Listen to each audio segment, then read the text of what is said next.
Peter Ndubisi Mbah is a Nigerian maritime lawyer, a financial analyst, and politician. He's the founder and chief executive officer of Pinnacle Oil and Gas Limited. He is a fellow of the Certified Institute of Public Administration and Management, CIPM, a member of the Nigerian Institute of International Affairs and the Nigerian Bar Association. Born in Enugu State to the family of Chief Gilbert Mbah from Mashishiyowo in Kano East local government area of Enugu State. He attended Army Children's School, Bori Camp, Port Harcourt, and Owode High School, Owode Egba, Ogun State. He studied law at the University of East London, United Kingdom, earning a Bachelor of Laws in 2000. He then proceeded to the Nigerian Law School and was called to the Nigerian Bar. Barrister Peter Mbah.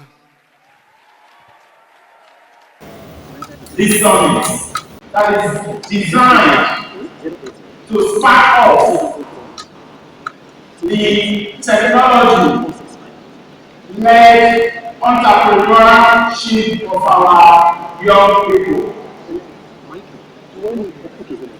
I'm always very excited to speak to the youth.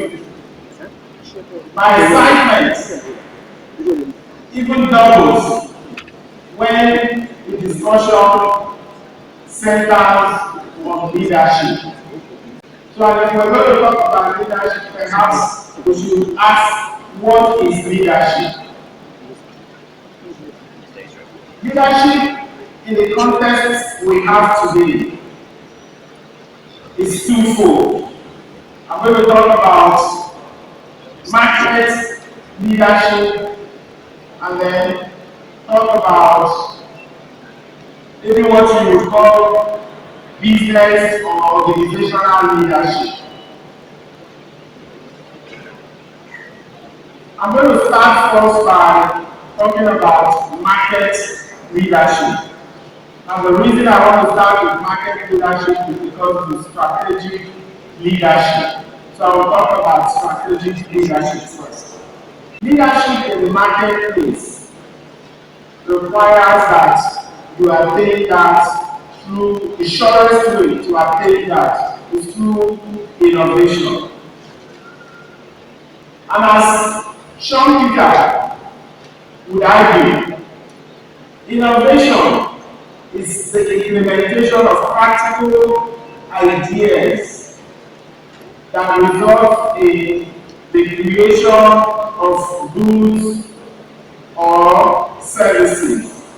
It may also be just an improvement on the goods you are offering and the services you are providing. What that means is that innovation allows us to propel our business to take the foremost position. Before that, I had spoken about how technology is the key driver in growth. There are frameworks for innovation. And by the way, recall that we talked about innovation being a practical implementation of ideas. So what that does is you have to distinguish innovation from invention. So of course when you invent new ideas, but you may not ultimately capture any value from that invention.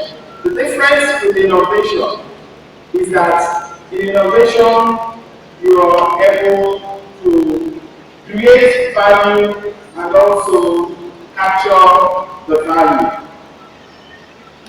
So having a leadership mindset in a marketplace requires one to innovate.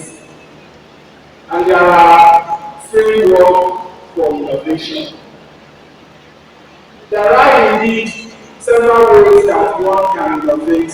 But if your interest is to take a leadership position in the marketplace, then you would be thinking about a radical or disruptive innovation.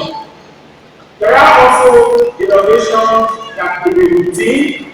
There are innovations that could be components, just building a new component. But we're going to spend time today talking about radical and disruptive innovation. And I'm going to give you some of the examples of what is radical or disruptive innovation. By the way, it's also important to mention that innovation is not necessarily, in most cases, creating a new item. It may well be, of course, looking at your operating activities, looking at your operating processes, and identifying a compelling business problem or social problem or economic problem, things that are done in the marketplace, and then we say, look, we can also do things differently.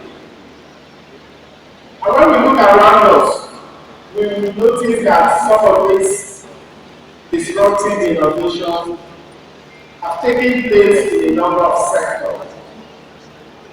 Let me start with the Uber versus the city taxis.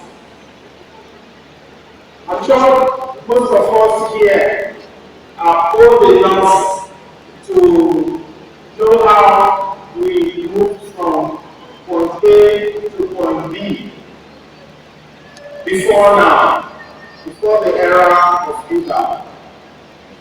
All we did then was if we wanted to go out, it's either we order for a taxi if we don't want to, if we don't own our own car, or if we don't want to drive. Or we could also go out and stay by the street or the roadside to flag down a taxi.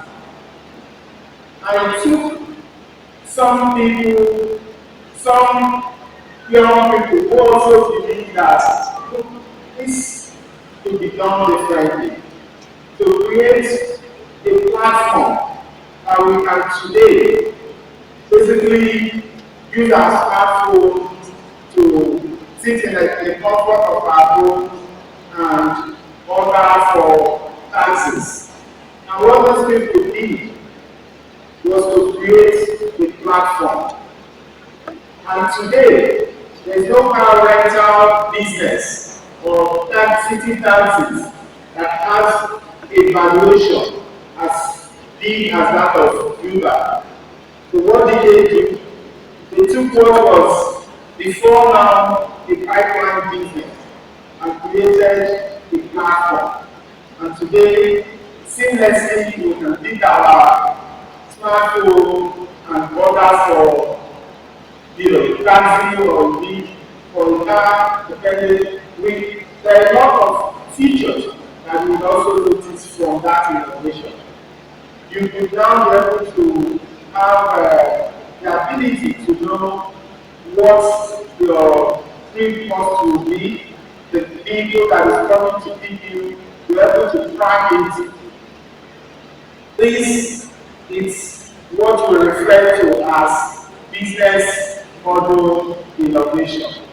Basically, looking at the way things were done in a particular space and innovating, building components, building technology to be able to do what, change the way that service is offered. So we have to understand that taking the leadership position in the marketplace requires being technologically compliant, being driven by what? Technology. And which is why I believe that this summit is apt. We can also give other examples where people have used innovation to change the business landscape of their segment. You also know the case of the Netflix versus Blockbuster. Just in 2004, we all knew before the advent of Netflix we had to go to rent movies, either in VHS or in CDs. But it also took a businessman who felt that we would also disrupt this industry. And the point that I'm making about some of these instances I'm giving is, if you are in a space and all you're thinking about is how do I do leadership role, and that space is already crowded, it's already established. So what you must be thinking about is, how do I disrupt the services or the goods in case of a product that's provided in that segment. So if you take the case of Netflix today allows us from the comfort of our home to stream those the same movies that we needed to. When the blockbuster was the market leader, they had over 80,000 outlets, brick and mortar outlets. They have the rent, the number of movies, whether in VHS or CD, that they have to rent if they want to watch. And today, we all know the story of Blockbuster and Netflix. We know that Netflix is the market leader in the movie space. It's displacing the then incumbent Blockbuster. The same thing took place in the transportation sector, where actually in the hospitality sector, I'll come to transportation in the short time, where we have Airbnb and Marriott. Airbnb today has over 70 million rooms in their disposal, as against Marriott with 1.4 million rooms. Marriott is an improvement built bricks and mortar across the world, but with Airbnb, without investing a dime in any brick and mortar, today they are by far the market leader in that hospitality industry. And we're still talking about business model innovation. And then you also have the case of Tesla in transportation in the automobile industry. The valuation of Tesla today is much more than the combined valuation of a Mercedes, a Ford, and a GM put together. And the reason again is because Tesla is valued as a technology company rather than an automobile company. So what this should tell you is that the opportunities are in technology, and how you use that technology to either create a product or make an operating environment more efficient, or indeed redefine the business model. But there are also things that you must do, that are frameworks when you're thinking about taking over a market space. You have to be able to ask yourself, at what stage are we in that market? Because there is a life cycle of every market, and we also every product. I'm sure we not long ago we have a strong memory of having admiring so much our VHS or Betamax video recorder. Before, of course, that was disrupted by the CD, and today we're not even talking about the CD. So you have to always find out at what stage is a market. You have the life cycle of the market. The best time to innovate in the market space is typically when that market is at the era of farming, when it's a nascent market, when the market is not yet established, when there hasn't been any dominant technology, and people are struggling, ideas are flowing, people are trying to come up with the best model, to launch. That is really the best time to ideate and innovate. But there are usually those I will just talk a bit about the market sector. So you have the era of founders, you have the dominant stage, the dominant design stage, you have the incremental stage where the product that has emerged in the market space, a dominant design. And what you then have is people now improving on that dominant design. Then of course from the dominant design stage, you have a technological discontinuity stage, where that technology is no longer in use. So you always have to ask yourself, when you are thinking about innovation, at what stage are we in this market or in this product sector? Are we at that point where consumers are already thinking of a new product? Or are we at the stage where the market is evolving? And the second type of leadership I would like to talk to you today about is the business leadership, which is like the organizational leadership. And this is the leadership that Tony Robbins defines as the ability to influence, inspire, and help others achieve their best selves, helping them to use their skills and also achieve their goals. And usually, this usually takes place in an organization where you're being led or you're actually aspiring to be a leader yourself. Now the key thing that you have to bear in mind as a leader is that you have to first of all organize your thoughts to understand clearly what your vision is. You have to know if you're going to lead, you must necessarily have a destination. The act of leadership connotes movement. It connotes taking people from a particular position to a future desired position. So, whereas it is instructive to understand what your vision is and to define it and make sure that that vision is also clear among your team members. What is even critical is the management of that journey, moving from one point to the desired future point.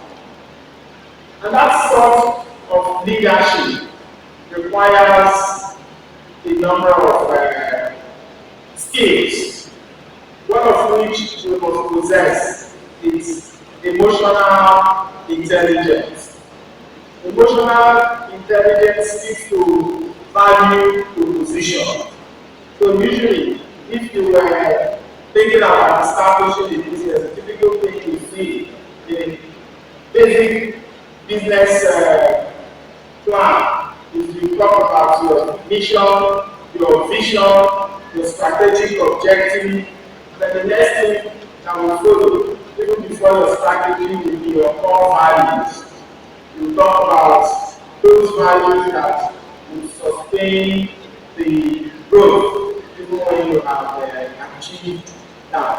And that comes a lot from leadership. So you're talking about those skills or character that you must possess in order to lead either in the marketplace or in the business or even in your family. The idea of having an emotional intelligence, I'll try to decompose them. There are actually 5 individual components that you must possess in emotional intelligence. The first one is self-awareness. To be self-aware is for you to understand as a person your strengths and weaknesses. You must be able to know that. And indeed, this particular character, this particular skill, is one that you can actually apply even when you innovate. Because what it does is it enables you to diffusion know-how. You understand that in order for you to win in the marketplace, you need to spread the know-how. You need a spread of know-how. You need to make sure that you have people with different skill sets to work with. So as a member of the team, if you have a self-awareness, it makes you understand that in this area, perhaps when we talk about design thinking, you try to understand the way you create or generate ideas. You understand that you might be strong in certain areas. Maybe you're someone who is very familiar with software, but you need someone who is structural, someone who will design the hardware part of things. So being self-aware helps you to understand where your strength and weakness and your emotional triggers as well. And I must also have your values. Values are important for young people who are starting to grow, become an entrepreneur through technology. You must understand that all this will work effectively with the right value.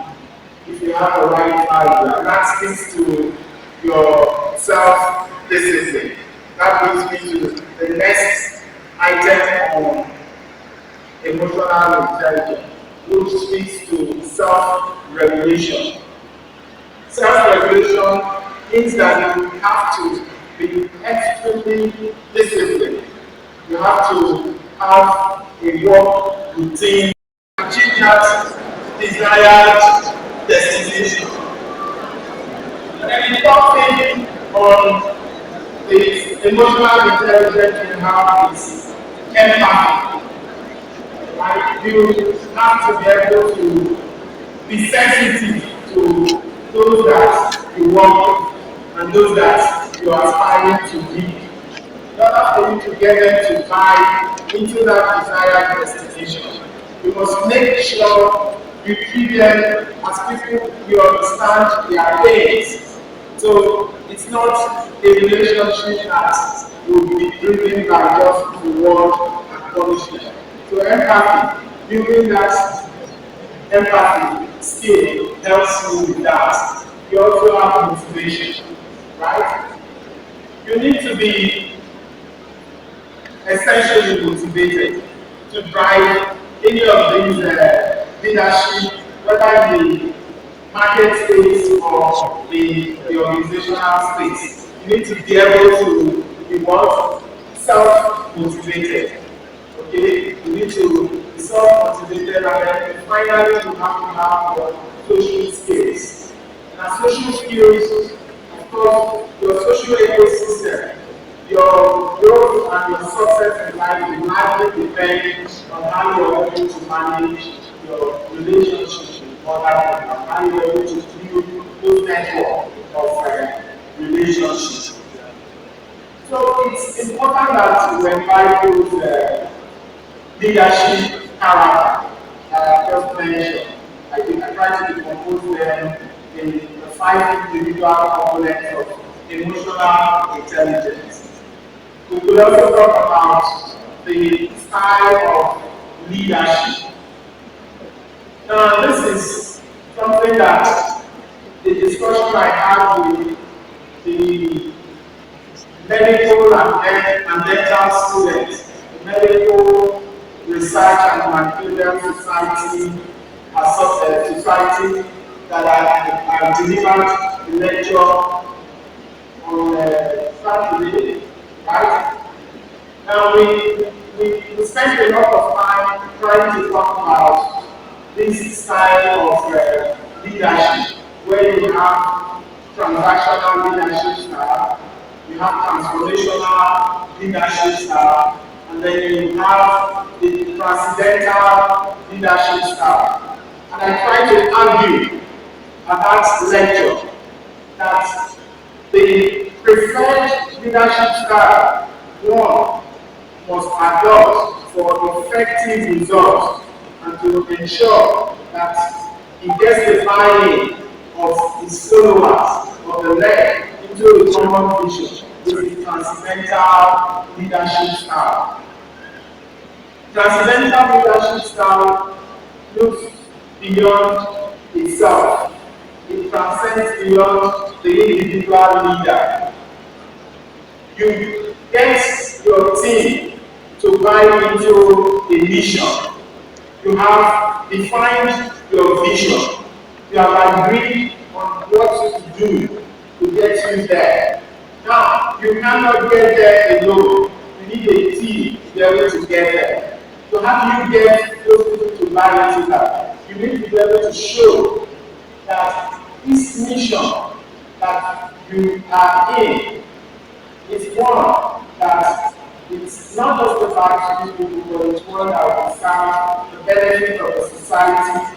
You will create value. You will of course capture the value as business people, those who want to create wealth, generate ideas. There's the least thing to worry about when you're working in that framework of mind. It's not wealth, because the wealth will naturally come once you create an idea. But in the transcendent leadership model, you get people to buy into a mission, and then it becomes a mission-driven leadership model, where we all believe or serve a mission, and that mission is bigger than all of us. And we have the buy-in of our team, or we have the buy-in of our colleagues, who we all, in your own case, it may be that already from this discussion, you're already thinking about the sector that you want to disrupt with your technology, and you're recognizing that I do not have the comprehensive skill to be able to build the ideas that are running in my head, and it requires you to forge an alliance with your other team members or your other colleagues out there. And that is what Ricardo refers to as the diffusion of collective knowledge. And that's how economies grow. That's how businesses grow. When you have a spread of expertise, when you have spread of ideas, everyone coming with no pocket of ideas, then you're able to do what? To optimally achieve the desired objectives.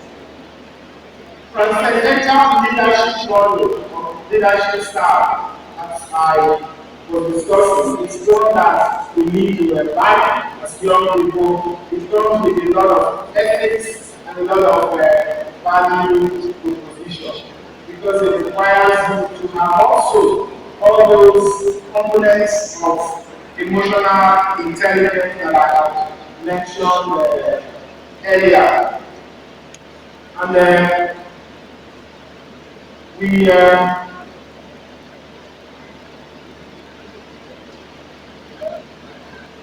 so we're just going to talk a bit.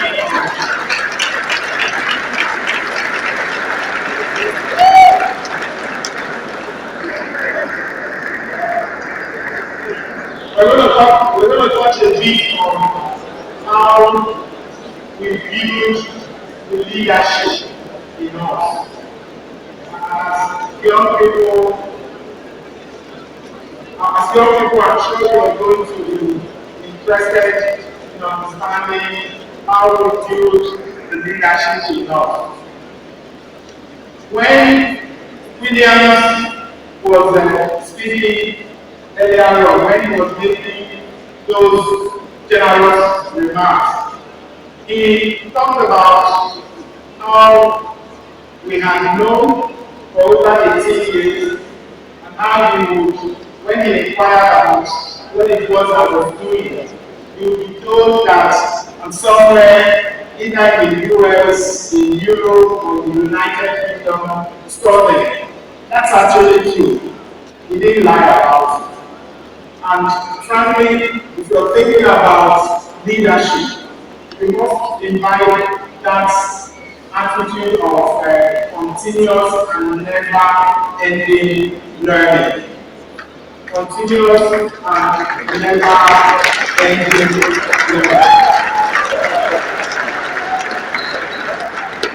And frankly, maybe I should just give you a short story of my background, how I have also been able to apply this continuous and never-ending learning, how I also applied the disruptive innovation in the business model to disrupt the industry where I play.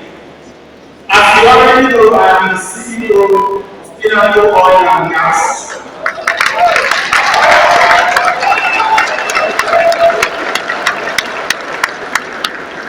So, Enugu Oil and Gas had a late entrance into the oil and gas industry. By the way, we have three streams in oil and gas industry. We have the upstream, the midstream, and then of course the downstream. We played in the downstream. So we were late entrants into the sector. We came into the sector in 2008.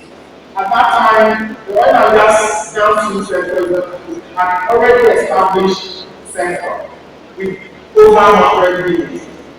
So you have the incumbents, you have the big companies that are already taking over the space, taking over the market share. So we came in as late entrants in 2008. But we were clear as to what we wanted to do in the industry.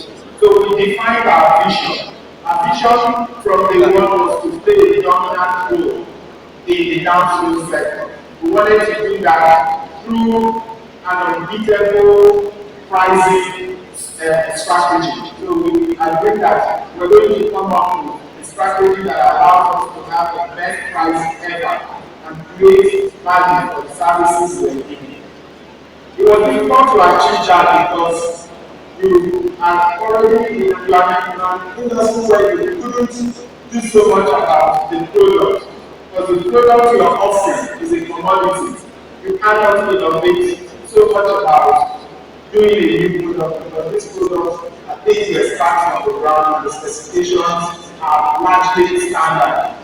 We couldn't also do so much on the pricing because as a commodity, everybody is watching the screen. We all know what the market is doing, where the market is driven by commodity trading platforms. So you keep watching these platforms and you decide when it is convenient for the market for you to close or to lock in. And so there was also what to do on the product side, and also what to do on the pricing side. But we noticed that in the operating process, there was a huge gap. And then when we sat back and observed that, we identified a compelling business need that we needed to solve.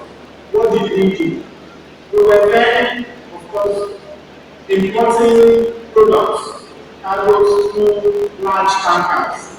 And the process was, once you have the product, you keep the big tanker in the midstream. Where you now go hire a smaller shuttle vessel. You go to the big tanker and lighter the product so that you are able to take them to your terminal, your storage facility. What that meant was we were doing multiple handling, right? Multiple handling of the process. Firstly, we would pick up the cost on the mother vessel, the big vessel that is in the midstream. And then we would also pick up the cost of the shuttle vessel that will go to lighter the big vessels. What did we do? We felt that we could disrupt that particular sub-optimal way of doing things. So we decided that we were going to innovate, and so we came up with different options. We generated several ideas, evaluated them, and decided on the best option. Best option for us was where we had to now build a mooring facility in the middle of the sea. We had some, using technology again, have some facilities that sit in the middle of the sea where we do those big tankers. We had to run subsea pipelines of over 40 kilometers to the terminal. So we now no longer have to do those multiple handlings. We do no longer need to hire shuttle vessels. We also no longer need to have those big vessels, the theory demolish. We now discharge those big vessels that typically takes the industry 32 days to empty. We can do it now in 48 hours.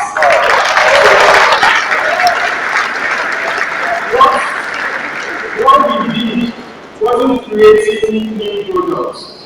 We weren't so much particular about the pricing because we couldn't use price to compete. But what we did was to gain efficient and drive down the operations cost. And today, we are the market leader in the downstream space.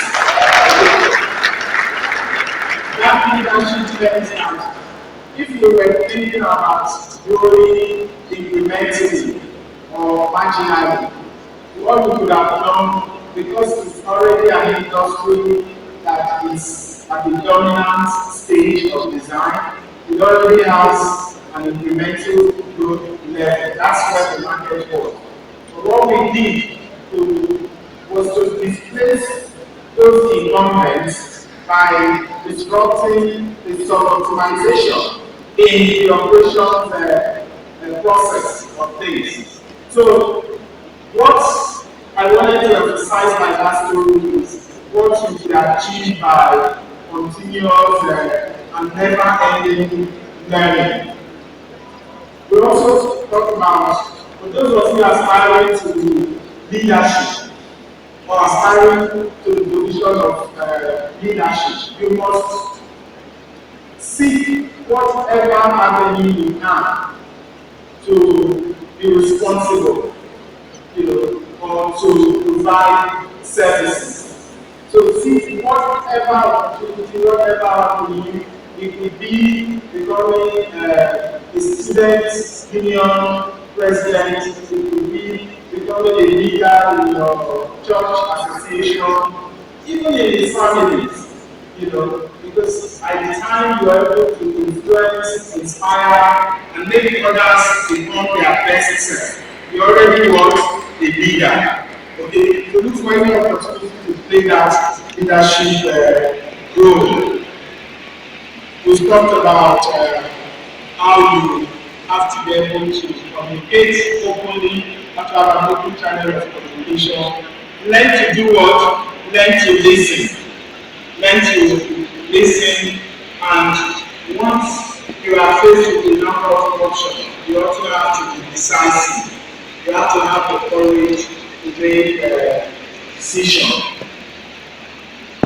I hope that this short time I've spent with you, I've been able to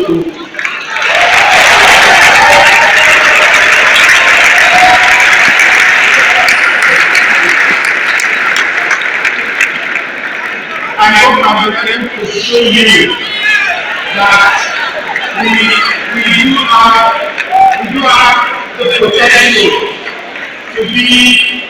We have the Mark Zuckerberg here, we have the Elon Musk here,